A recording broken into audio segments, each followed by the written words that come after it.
बहुत समय पहले की बात है। एक गांव में एक परिवार रहता था। उस परिवार में रमेश, उसकी पत्नी लता और उनका बेटा राजवीर रहता था। राजवीर बचपन से ही फौजी बनना चाहता था और अपने देश की सेवा करना चाहता था। पढ़ लिख कर जब राजवीर बड़ा हो गया तो उसने फौजी बनने की इच्छा अपने माँ बाप के आगे रखी। माँ, बाबूजी, आपको तो पता ही है कि बचपन से मेरा सपना है मैं फौजी बनूं। अब मैं बड़ा हो गया हूँ, फौज में भर्ती होना चाहता हूँ और अपने देश के लिए कुछ करना चाहता हूँ। अरे बेटा राजवीर, तुम ऐसा सोच भी कैसे सकते हो? तुम हमारे इकलौते बेटे हो। अगर तुम फौज में भर्ती हो गए तो हम अकेले कैसे रहेंगे? हाँ बेटा, तुम हमें छोड़कर जाने का सोच भी कैसे सकते हो? राजवीर अपने माँ बाप को बहुत समझाता है और काफी देर में जाकर उसके माँ बाप को ये बात समझ में आती है कि उन्हें अपने बेटे को फौज में भेज देना चाहिए। उनका मन अंदर से बहुत दुखी होता है, पर वो राजवीर को बाहर से इस बात का एहसास भी नहीं होने देते। अब राजवीर बड़ी ही खुशी खुशी फौज में भर्ती हो जाता है। उसका ध्यान तो बस देश की सेवा में ही लगा रहता है। काफी मेहनत के बाद राजवीर एक फौजी बन जाता है और बॉर्डर पर लड़ने चला जाता है। रमेश और लता को अपने बेटे पर बहुत गर्व होता है कि वो देश के लिए लड़ रहा है और वो अब काफी खुश भी होते हैं। काफी समय निकल जाता है और फिर छुट्टियों में राजवीर अपने घर वापस आता है। पूरा गांव राजवीर का बहुत स्वागत करता है। मेरे बेटे, तू आ गया। हमें तेरी बड़ी चिंता थी, पर तुझ पर बहुत गर्व भी है कि तू अपने देश के लिए लड़कर ही नहीं बल्कि जीत कर आया है। रमेश के माँ बाप उसके साथ खुशी खुशी छुट्टियाँ बिताने लगते हैं। उन दिनों राजवीर के लिए एक अच्छा रिश्ता भी आता है, जिससे राजवीर की शादी तय हो जाती है। राजवीर की होने वाली पत्नी का नाम नीमा होता है। नीमा और राजवीर इस रिश्ते से बड़े ही खुश होते हैं। जल्द ही दोनों की शादी की तारीख भी तय हो जाती है, पर शादी से एक हफ्ते पहले ही राजवीर को वापस बुलाने के लिए फोन आ जाता है। मुझे आज रात को ही निकलना है। नहीं बेटा, तू ऐसे कैसे जा सकता है? तेरी अगले हफ्ते तो शादी है। मैंने फौजी बनते वक्त कसम खाई थी कि सबसे पहला फर्ज मेरे लिए मेरा देश होगा। उसके आगे तो मेरी जान भी कुछ नहीं है। और वैसे भी मैं शादी तक वापस आ जाऊंगा माँ। अभी मेरा फर्ज मुझे बुला रहा है, मुझे जाना होगा। राजवीर किसी की एक नहीं सुनता और उसी रात जंग के लिए निकल पड़ता है। राजवीर के माँ बाप और उसकी होने वाली पत्नी नीमा हर वक्त राजवीर की चिंता करते रहते हैं। राजवीर जंग में पूरे जी जान से दुश्मन देश से लड़ रहा होता है और बस उसे दुश्मन की गोली लग जाती है, जिससे आखिरकार मौके पर ही उसकी मौत हो जाती। राजवीर की अधूरी इच्छा भी उसके साथ ही खत्म हो जाती है और वो बिना शादी के ही मर जाता है। वो अपने माँ बाप के लिए एक नया घर बनाना चाहता था। वो सपना भी अधूरा रह जाता है।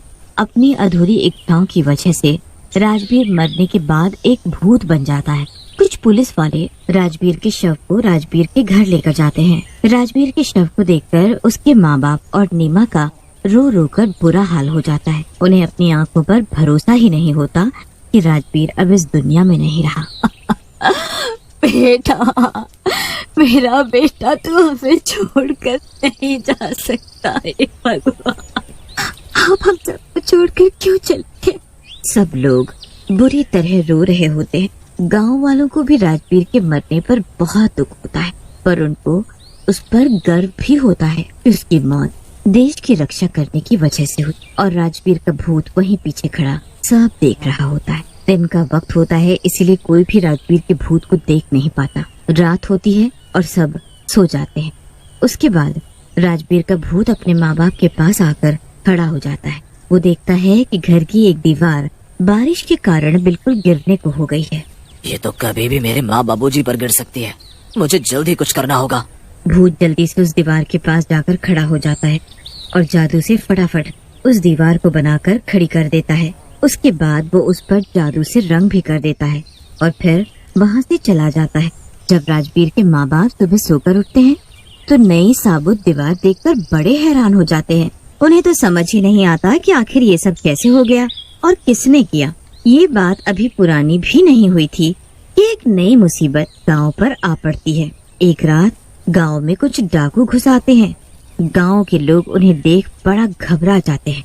भागो भागो, गांव में डाकू घुस आए हैं, जल्दी भागो। कहाँ भागोगे? कोई फायदा नहीं है भागने का। पकड़ो इन लोगों को और लूट लो सारा पैसा और गहने। वो डाकू उसके बच्चे को ले जाने लगते हैं। छोड़ दो मेरे बच्चे को, छोड़ दो, नहीं। उस औरत की आवाज सुनकर किसी को समझ नहीं आता कि वो करे तो क्या करे। आओ, कौन सा आएगा, जरा मैं भी तो देखूं किस में इतनी हिम्मत है जो इस बच्चे को उठाकर ले जा सके। उस फौजी का भूत वहाँ प्रकट हो जाता है। डाकुओं की तो उस भूत को देख हालत खराब हो जाती है। तुम्हें परेशान होने की कोई जरूरत नहीं है। मेरे होते हुए इस गांव पर कोई आंख उठाकर भी नहीं देख सकता। इस बच्चे को उठाकर ले जाना तो बहुत बड़ी बात है।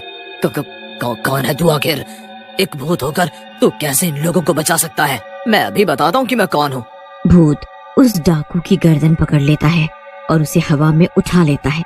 डाकू को ऐसा लटका देख बाकी के डाकू डर कर भागने लगते हैं।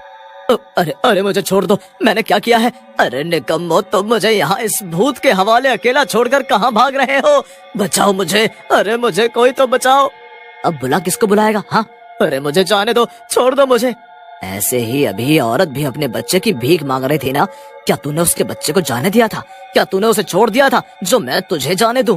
मुझसे गलती हो गई, मुझे माफ कर दो। मैं अब कभी भी इस गांव की तरफ पलटकर भी नहीं देखूंगा। मैं सच बोल रहा हूँ, मेरी बात का विश्वास करो, मुझे जाने दो।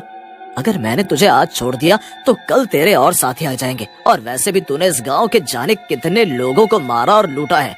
तुझे तो आज सजा मिलनी ही चाहिए। देखा, मैंने तुझे नहीं मारा, पर तेरी ऐसी हालत कर दी कि कोई अब दोबारा इधर नहीं आएगा।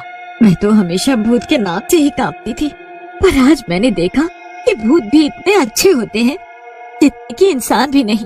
तुमने मेरी मदद, मेरे बच्चे को डाकुओं से छुड़ाया। आखिर कौन हो तुम जो हमारे गांव के लिए इतना कुछ कर रहे हो? जरूर तुम्हारा इस गांव से कोई नाता है।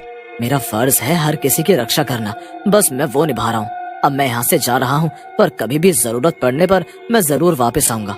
भूत इतना कहकर वहाँ से गायब हो जाता है। पूरे गांव में उस भूत की खबर फैल जाती है। किसी को समझ नहीं आता कि आखिर वो भूत था कौन। पर उसके बाद लोग बड़े खुशी खुशी गांव में रहने लगते हैं कि अब कोई डाकू उस भूत के डर से गांव के अंदर घुसने की हिम्मत नहीं कर पाएगा। 2-3 दिन बाद फिर से गांव में एक नई मुसीबत आ जाती है। गांव में एक पागल हाथी घुस आता है और वो सारे खेत खराब करने लगता है। खेत में काम करने वाले लोग उस हाथी को देख शोर मचाने लगते हैं। भागो भागो, गांव में पागल हाथी आ गया है, ये सब कुछ बर्बाद कर डालेगा। सब जगह उथल पुथल मच जाती है। हाथी खेतों से भागता हुआ घरों के पास आ जाता है और घर तोड़ने लगता है। गांव में तबाही मच जाती है। पर तभी फिर से वो भूत वहां आ जाता है और उस पागल हाथी के सामने आकर खड़ा हो जाता है। भूत हाथी की सूंड पर अपना एक हाथ रखता है, जिससे हाथी बिल्कुल शांत होकर वापस जंगल में लौट जाता है। अरे ये भूत तो वही है, इसने आज फिर हमारे गांव को मुसीबत से बचाया। आखिर कोई भूत इतना अच्छा कैसे हो सकता है बहन? भूत वहाँ से फिर से गायब हो जाता है। एक दिन गांव वाले उस भूत की सच्चाई जानने के लिए एक तांत्रिक को बुलाते हैं। तांत्रिक जब अपने मंत्र को पढ़ता है तो उससे ज्यादा कुछ तो पता नहीं चल पाता, पर वो एक बात बोलता है। ये तो कोई ऐसी आत्मा है जिसे लोगों के लिए कुछ करने का जुनून है, जैसे होता है ना फौजी। पर आप लोग परेशान ना हो, ये भूत किसी का बुरा नहीं करेगा। राजबीर के घर वालों को बहुत बड़ा धक्का लगता है। पूरा गांव उनसे मिलने उनके घर आता है। मत रो बहन, वो तुम्हारा नहीं पूरे देश का बेटा था और अभी भी है। ऐसा बेटा भगवान सबको दे जो मरने के बाद भी अपना फर्ज निभा रहा है। सच कहती हो तुम, मेरे बेटे ने मरने के बाद भी लोगों की रक्षा की हर तरह से। मैं बस चाहती हूँ कि अब उसकी आत्मा को शांति। उसके बाद गांव वाले एक बहुत बड़ा हवन रखते हैं, जिसमें राजबीर की आत्मा की शांति की पूजा होती है और राजबीर की आत्मा को आखिरकार शांति मिल जाती है।